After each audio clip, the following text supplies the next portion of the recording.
My name is Faye Raven, and I'm thrilled to welcome you to tonight's teach-in and happy hour, brought to you by CEPR, the Center for Economic and Policy Research. So tonight's teach-in is on the international debt crisis, global governance institutions, and the role of U.S. policy. So this is the first of a series of teach-ins that CEPR will be putting on, bringing together experts to share research and analysis that Hill offices can use and our partners can count on in your own important work. So we know everyone's joining at the end of the day and at the end of another fast-paced voting week on the Hill. So, you know, we want to recognize that in the course of any day, you have to brief and provide counsel on high-stakes developments. And there's often not a lot of built-in opportunities for dedicated background research and deeper learning. You're often on the go. And so, you know, when those decisions need to be made rapidly, we want you to see these CEPR teach-ins as a space for learning directly from the deep bench of experts, both within and connected to CEPR. So tonight, why is it important that we talk about global debt? Why is it in crisis? What do we need to understand about the International Monetary Fund, or the IMF, the World Bank, and the Federal Reserve? What tools are available for Congress to influence these dynamics that play out with global and domestic impact? So these are the kind of questions that we hope you'll leave tonight with a deeper understanding, and you'll have a sense also of who you can go to for follow-up questions, because we know it doesn't stop here. So just the other week, the World Bank released its global economic prospects, and they're not good. It's projecting just 2.4% world GDP growth this year. Compare that to 6.2% world GDP growth in 2021 and 3% in 2022. Around the world, sovereign debt continues to strain countries, particularly developing countries, where debt service obligations eat up a lot more government spending than investments in education or health. The international debt crisis is exacerbating one of the root causes of migration that we're also seeing. In the US, for example, it has led to a surge in asylum seekers fleeing from extreme poverty and dire humanitarian emergencies, which is made worse by unilateral economic sanctions. So this dismal projection isn't floating in a vacuum in space. The US dollar remains as a center of gravity in the global financial system at this time, and US policy plays a direct, leading, course-shifting role in the institutions of global governance. So tonight, you'll hear about the dominant role the US has within the World Bank, within the IMF. You'll also hear about how US policy actions and inactions, with a focus on the Fed, reverberate worldwide, and how the human cost at stake is steep, whether good or bad. Within the current structure, we see developing countries pushed further and further into poverty and inequality, crushed by sovereign debt, with far too few mechanisms available for debt relief. We've seen this play out in many ways in just the last few years throughout the economic response to the COVID-19 pandemic, via US economic sanctions as a form of economic warfare, through interest rate hikes, and more. It doesn't need to be this way. The US can lead the world in humanely responding on the global stage by removing broad economic sanctions and by issuing new special drawing rights. And just as US policy reverberates around the world, it's a boomerang that comes right back home. So to lead us in tonight's teach-in, we have the good fortune of having three expert economists to go into much more nuance and to also answer your questions. We are joined by Jomo Sundaram, the Emeritus professor at the University of Malaysia, who served for many years at the UN in critical leadership roles. We also have Mark Weisbrot, the co-founder and co-director of the Center for Economic and Policy Research. And while we wish she could be here, you'll hear from Jayati Ghosh virtually, as she was kind enough to send us pre-recorded remarks. Jayati is a professor of economics at the University of Massachusetts at Amherst and has held critical roles within the UN and the WHO Council on the Economics of Health for All. So this trio really continues to expand and enrich the much needed dialogue that we all need to be having, trained economists or not, about the repercussions of the international debt crisis already playing out and economic policy more broadly. And truly thank you to all of you for coming, whether in person or virtually, whether you're just beginning to learn more about tonight's topic, or if it's something that you work on daily. We'd love to hear your questions from you during the Q&A. And for those in person, we also invite you to stick around afterwards and chat with Mark and Jomo and the rest of the CEPR folks here. So I'd like to turn it over to Jomo, who's going to kick us off. Thank you very much, Faye, and thanks to CEPR for organizing this evening's event. It's a great pleasure to be here. I, however, bring rather dismal news. As many of you probably are quite aware, the last 15 years have not been terribly great years from an economic point of view.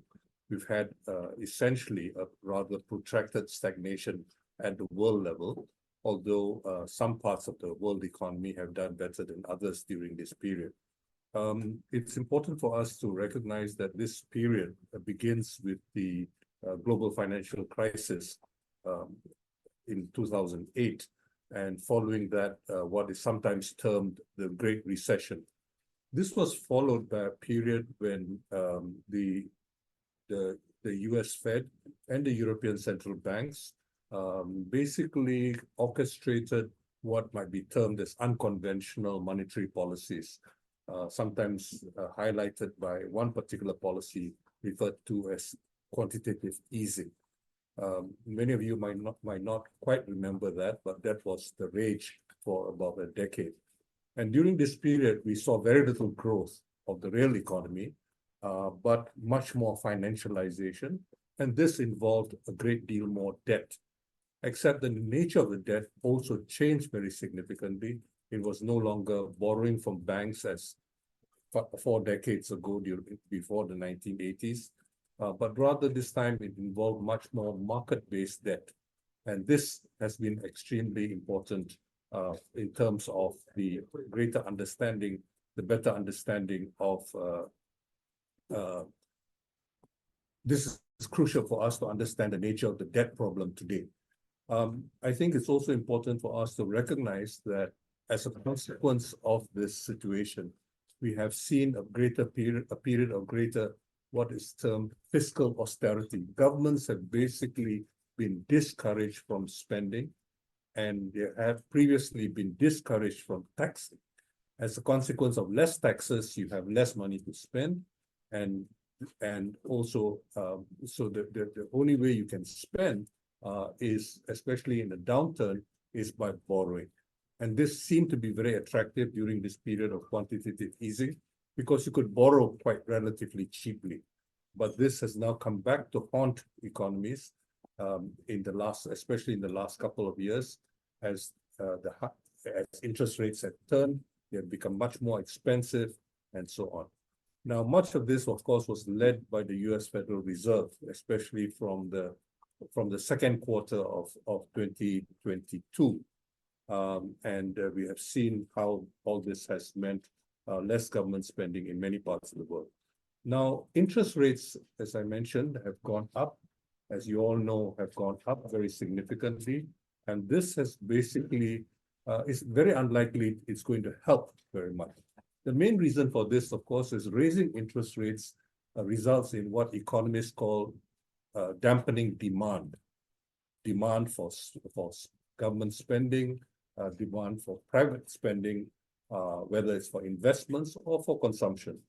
But what we have really in the recent period has been what might be called a supply-side-led recession, because what you have seen are major disruptions on the supply side. What do I mean by the supply side? For instance, even before the pandemic, there was the beginnings of what were now referred to as the Second Cold War, the primacy of geopolitics. And this has been very important. And so you had a disruption of the very globalization which the West, led by the US, had been promoting in an earlier period. So as a consequence of this, you had the disruptions due to supply side difficulties, and this became worse during the pandemic. The pandemic resulted in a great deal of logistical supply disruptions and other supply disruptions. And then, of course, in the most recent period, you have seen geopolitical conflicts and many of these geopolitical conflicts have brought about responses which have involved various types of economic sanctions.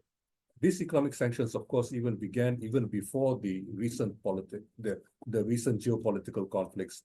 But all this has meant a great deal of difficulties in terms of supply side disruptions, and these supply side disruptions are not going to be resolved by raising interest rates.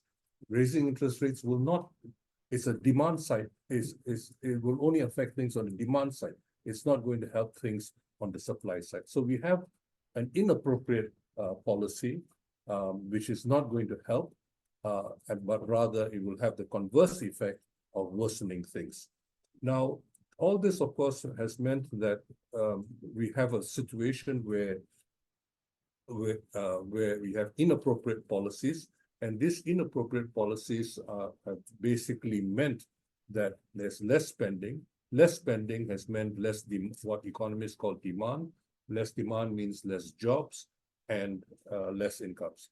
Now, this is not true in the United States for a variety of reasons, which perhaps Mark and others will go into later. But I think what we do have in most of the world is, as a consequence of this raising of interest rates, you have much less demand.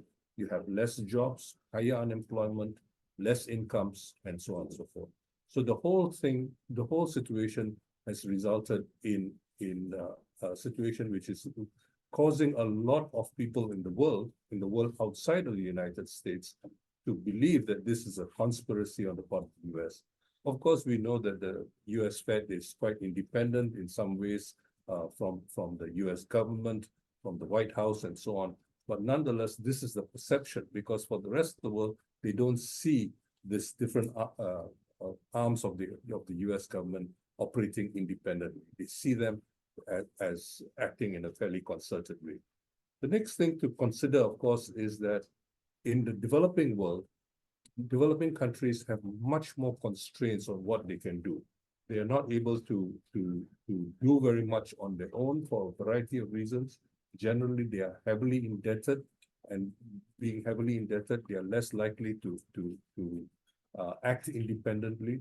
And also, what you find is that there's a tendency now, because much more has been left to the market, for there to be a pro-cyclical bias. What this basically means is that instead of acting against the market trends, as for example happened during the New Deal, or in more recent times during the 1960s, what you have, by surrendering to the market, you basically have very little leeway.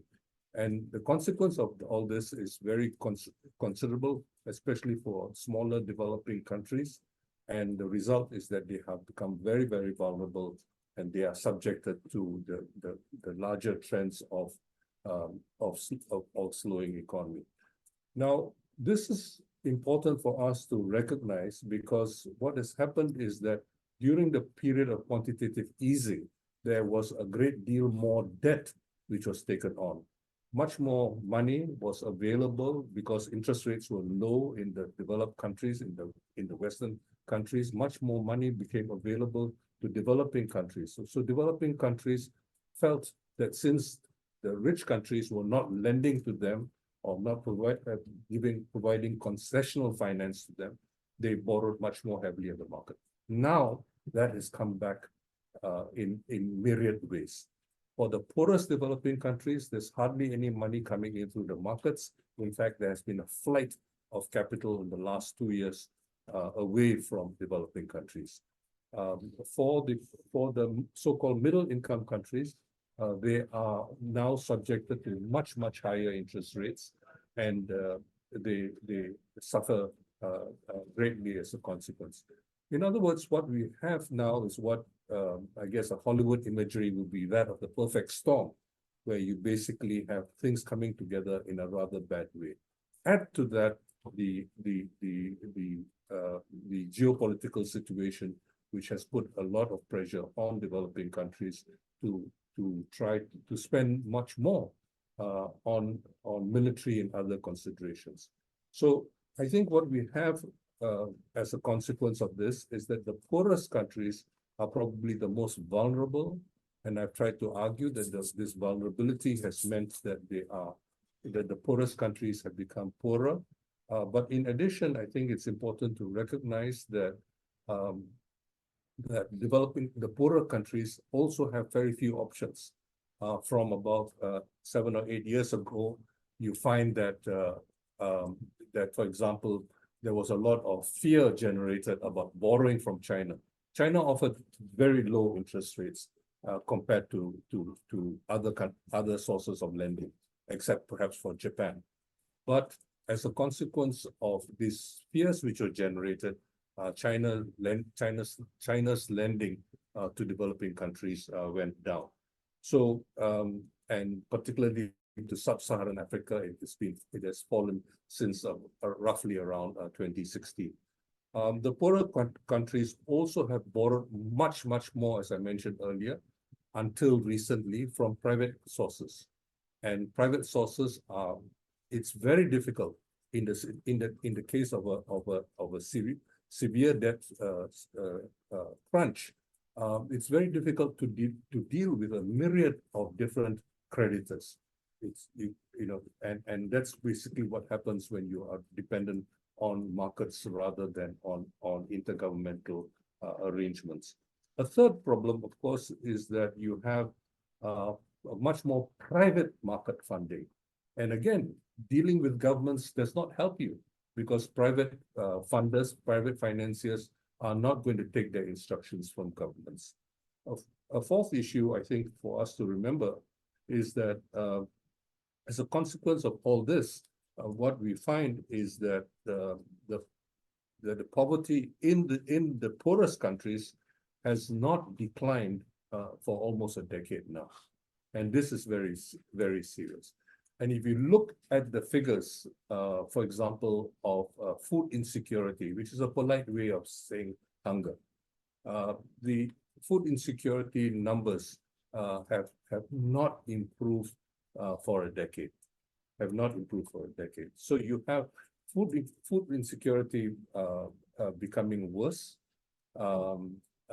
especially in recent periods. And much of this, for example, recent increases in prices were due to speculation. It wasn't particularly due to shortages, because as you all know, in 2022, you actually had bumper harvests in both Russia and Ukraine.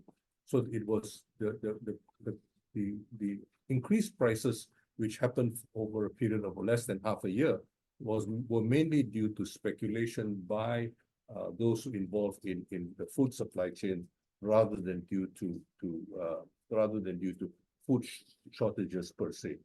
The last point I would like to make is that what we do have now are much more severe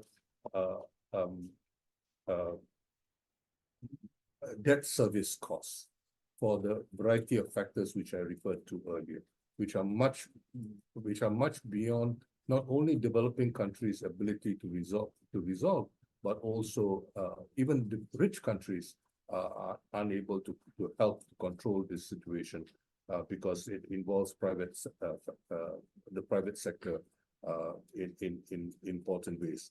So what we do need to appreciate is that the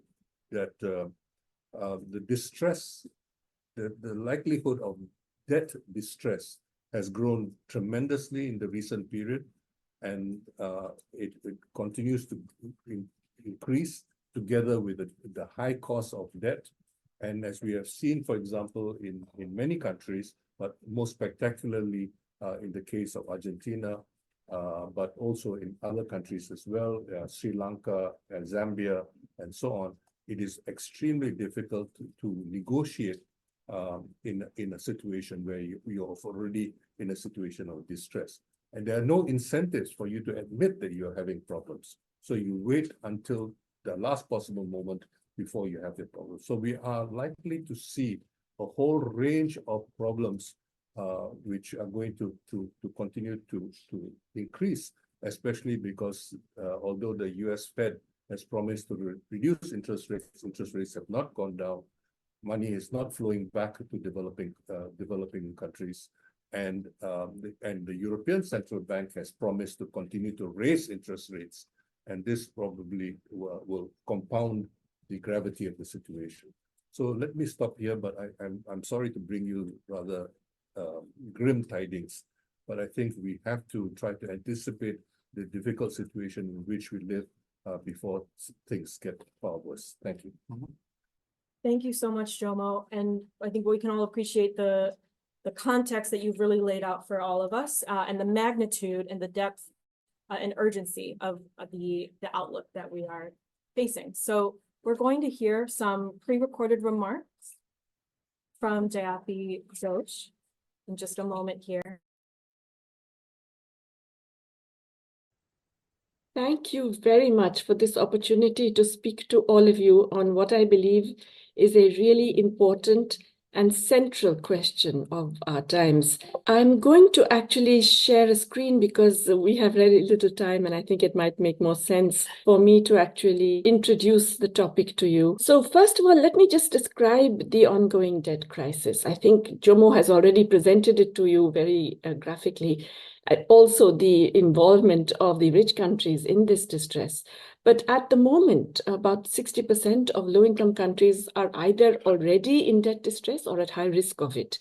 There are also middle-income countries involved. There have been defaults like in Sri Lanka, or near defaults and extreme debt stress in countries like Egypt and Pakistan. There has been some argument that now things have settled down. There are not that many countries that have defaulted, so it's not really a problem anymore. That's not true, because in fact, this is only a pause, not a resolution. But also, even when they're not actually likely to default, the low and middle income countries suffer greatly because of the impact on public spending. And often the interest rates on their debt rise even without new debt being taken. So as a result, debt servicing now accounts for more than all forms of social spending taken together, as I will show you soon.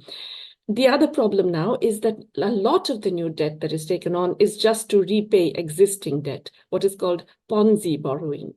And even in countries that don't have debt distress, this is now a problem. Jomo will have shown you how this is not just a problem of debtor countries' own making. They result from the currency hierarchies and policies of the advanced economies. To give you some example of how this plays out, this is what happens just before, during, and after the pandemic. The high-income countries dramatically increased government spending by around 6% of GDP additional on average. The middle-income countries, much less so, about 3.5% of GDP, and it was already lower as a share of GDP. And the low-income countries barely increased it at all. In fact, the average of the low-income countries' increase in government spending in this period between January 2020 and March 2021 was only $2 per person per capita, compared to around $30,000 in the US. Now, as a result, the primary deficit went up massively for the high-income countries, less so for the middle-income countries, much less for the low-income countries. But despite this, the low-income countries have faced dramatically increasing debt service, as you can see. And of course, it's gone up even more since the last year here, which is 2021, it's gone up even more. And the debt service as a share of total government spending is really high for the low-income countries. It's around 1/3 of government spending. But despite the fact that their fiscal restraint has been so marked at the cost of their own citizens, the general government gross debt, as you can see, has barely gone up for low-income countries and just slightly gone up for middle-income countries, whereas it went up hugely for the rich countries and has stayed quite high. Despite that, if you look at the right-hand side of this chart, you will find that the spreads on sovereign debt above the US Fed rate barely increased. In fact, they were below 0.1 basis points throughout this period for the advanced economies, but they went up to an average of about 700 basis points for the middle and low-income countries. And for some of the low-income debt-stressed countries, it went up to 1,100 basis points. That's 11 percentage points over the debt paid by advanced economies. Now, what this does, as you can see, is that it dramatically intrudes on fiscal space. If you're spending so much money on debt service, you really don't have money for anything else. And as you can see, all forms of social spending, health, education, social protection, all of that taken together, the low-income countries were spending 171%. That is 1.7 times what they're spending on all of these forms of social protection, health, education, just on debt service. And even for the lower middle-income countries, it was more than 100%. Now, obviously, this also affects public investment, and we know how necessary that is for dealing with climate change, for addressing future health challenges, for meeting the much-needed infrastructure needs for the Sustainable Development Goals. But also, if you have such pressure to earn foreign exchange for debt servicing, you are much more inclined to brown and fossil fuel investment. So, for example, Chad celebrated when it discovered oil because it could actually now start to repay more debt. So many, many countries are affected, not just the debt-stressed countries listed by the IMF, because they're servicing external debt at great cost to the domestic population. So even a minor shock makes it difficult to finance. And climate disasters actually make things worse. They make it more expensive to access debt because the spread goes up after a climate shock. The attempts that have been made so far to deal with this have not worked. The Debt Service Suspension Initiative, the DSSI, came in the wake of the COVID-19 pandemic, but it only postponed payments. It didn't change the volumes of debt, which are really unpayable, and it didn't cover debt owed to private or multilateral creditors. The G20 has a common framework for debt treatment. That isn't working either. Only 4 countries have applied. But after 2 years, no country achieved any outcome. The latest one, which came close to a resolution, was Zambia, but even that deal has fallen apart because private creditors were demanding much more favorable terms. In fact, in general, private creditors have either refused to participate or are only willing to accept favorable terms, that is better than the public creditors or the multilaterals. That's why it's so important to actually emphasize legislation. In the US, in New York State, there is one pending to bring sovereign debt in line with bankruptcy procedures for other debtors. The other problem is that multilateral financial institutions like the IMF and the development banks also refuse to accept any haircuts. This is really no longer valid or acceptable. They must also be part of any debt workout. In addition, the IMF's debt sustainability analysis that has really major flaws that make it underestimate the debt reduction required for all creditors. Usually, it's common to blame China for this failure, but the real problems, as I've highlighted, are in the design of the framework. So what can the IMF do? First, the IMF can issue more special drawing rights, especially special drawing rights that are now selective, not just going to everybody, including countries that won't use it, but to countries that are facing crises not of their own making, like a climate shock, an interest rate shock, something like that. The IMF should also stop charging surcharges on interest rates for large loans or to countries with very prolonged IMF agreements. It's actually a crime to charge these surcharges because these are countries already facing extremely high repayment costs. And part of the reason that they have to keep taking these large loans and persistent loans is the IMF's own fault in terms of the conditions that it's imposing. The debt sustainability framework has to be changed. It underestimates the actual requirements of debt reduction. And that means that we must have a more realistic macro model that would take account of contractionary impacts of policies required by the IMF, like cutting public spending, reducing subsidies on basic needs, demanding more indirect taxes or interest rate hikes. And the debt workouts must include a standstill on all debt payments during negotiation processes, as well as the automatic inclusion of private creditors. All of this actually matters for the world, of course. It matters for the international community. It's about global justice and accountability. But I would argue that it also really has important implications for the United States. Letting this problem fester will add to economic and financial instability in debtor countries It will further reduce their fiscal space, and it will add to the problems faced by already poor and suffering populations. As a result, just as an example, you will get more and more people risking death to flee extreme poverty and dire humanitarian emergencies in search of asylum at US borders. We can have political tensions and conflicts in debtor countries, which can spill over into other locations in often unpredictable ways, as we now know from what is going on in many parts of the world. I think it's important to emphasize that this will also reduce the global economic legitimacy of the US, which, let's face it, has already been very badly affected by recent geopolitical events. So I argue that it's very much in the US's own self-interest to be proactive in addressing the sovereign debt problem. And of course, it will cost the US government next to nothing. So there's very little to lose if you do this, and so much to gain if you do. Thank you very much. Thanks, Faye, and thanks to everybody for being here. And the world needs your help. And the Congress has done a lot. And that's what I want to talk about is what can be done here to help resolve some of the problems or reduce some of the harm, at the very least, that Jomo and Jayati talked about. So at CEPR, we focus on this a lot, on harm reduction and also structural reforms that can move the ball down the road. And I think this is what I think the Congress can do. The first thing we have to realize is that we're facing this economic and political order, which was partly described here, that it really is very far from the so-called rules-based international order, or the other euphemisms that you commonly hear.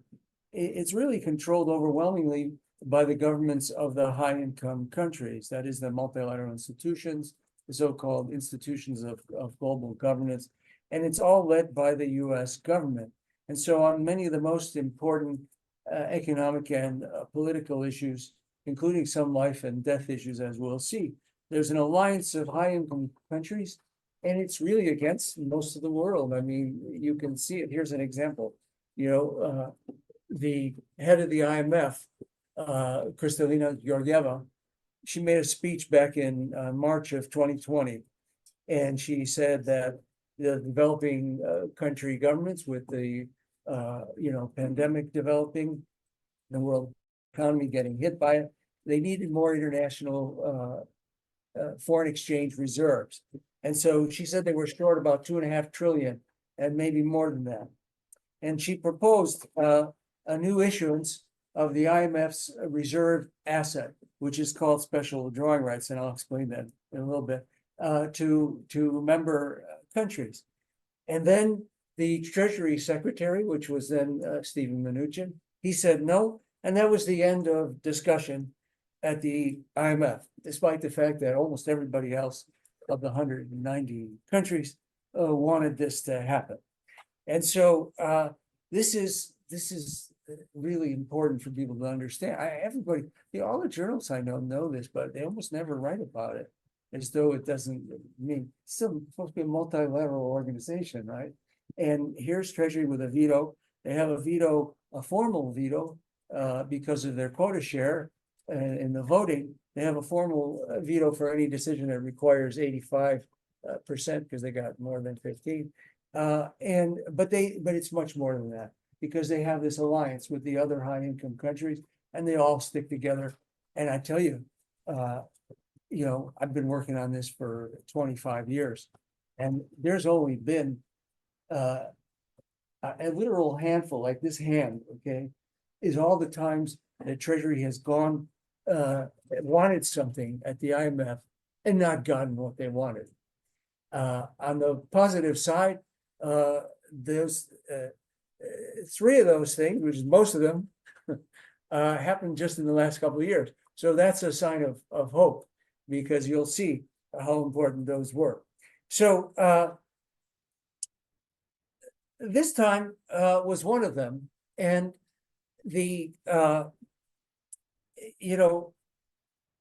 can say with high confidence, as the UN panel on international intergovernmental panel on climate change likes to say, we can say with high confidence that it was Congress that made this happen, because Treasury didn't want to do it. And the Congress twice passed legislation, not the Congress, the House, sorry. We actually, I mean, one of the reasons it passed is at one moment we had 51 votes in the Senate, and it looked like it was going to be 2.8 trillion, okay? That's what the bill was that passed the House twice. And finally got Treasury to give in, and they agreed to do, because couldn't pass the Senate at the time, this was in 2021, they agreed to issue 650, not issue, they don't do it. I'm getting carried away with their power at the IMF. They agreed to support at the IMF and therefore allowed to pass a $650 billion issuance of this reserve asset to the member countries. And of course, this was then quickly approved at the IMF, approved August 2nd, and then 3 weeks later, it goes out. That's the other great thing about this kind of this particular form of aid.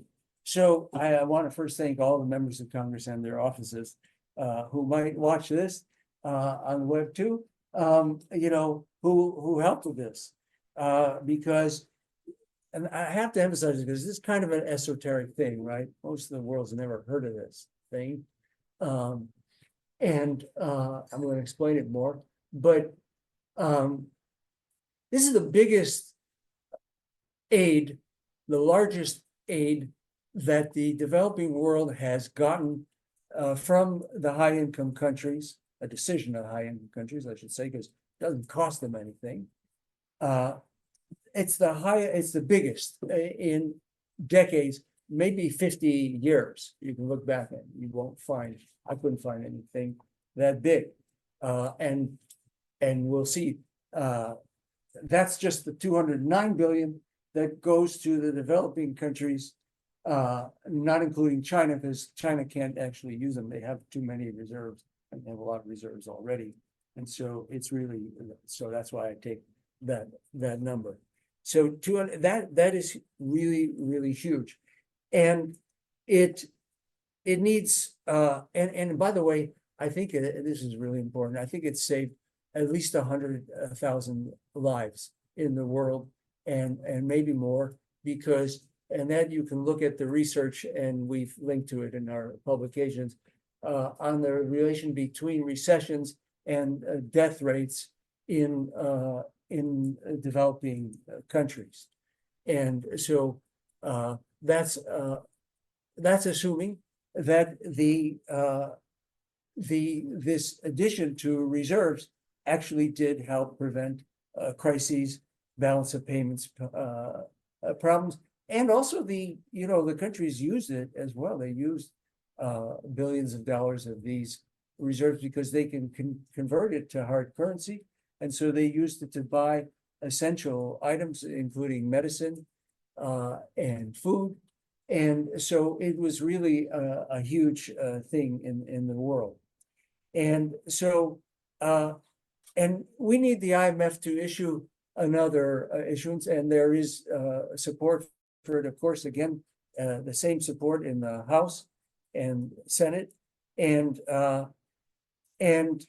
the Treasury, obviously they can't pass it in the House again right now because Republicans are against it, but the Treasury can be convinced once again, and they can do another issuance. They can support another issuance at the IMF, which again everyone else will want, and or most of the world, I should say, and that according to U.S. law, the Treasury can do that much. Okay, so I think that this also benefits people here, and Jayati made a point out of that too. The policy changes that the rest of the world needs benefit people here. We can talk about that in the question and answer if we have time. But the thing about this besides the harm reduction that it does immediately, it's kind of a structural change, because when you look at the world economy and you look at what happens during a downturn, and by the way, the Fed was mentioned, the majority of recessions since World War II were actually caused by the Federal Reserve, and there's not really, you can't find too many economists who would actually disagree with that statement. Okay, so this is something that what's happened. There's been a big change in macro policy in the United States, especially. It's another thing we can talk about, both fiscal and monetary policy. But I think there's still this gigantic difference between what the developing countries can do. We had after the Great Recession, or during the Great Recession, we had 7 years of zero interest rates. Never had that before. We had also quantitative easing, $8 trillion from the U.S. Federal Reserve were created to help stabilize this economy. And Jomo mentioned that because it had some side effects on the rest of the world, but that's we can talk about that too. But I think that this is really important, because what this does, it takes a small but really important step that we can build on towards bringing the rest of the world into the world that the rich countries have, that they can do counter-cyclical policies instead of, as Jomo mentioned, the pro-cyclical policies that the IMF and its allied multilateral institutions tend to force on them. And that would make a world of difference. So I'll stop there and we can talk about it more. Thanks everybody for this incredible conversation. I hope you've learned something. I hope you walk away also with some questions, and you can ask those questions directly. We are going to wrap up here. If there's anything that Mark and Jomo, you guys are working on, or that you want to encourage everybody in the crowd, to read, my recommendation is the Sanctions Watch newsletter. Please feel free to share it, and then we're going to keep this going more informally. Thank you. Thanks, man.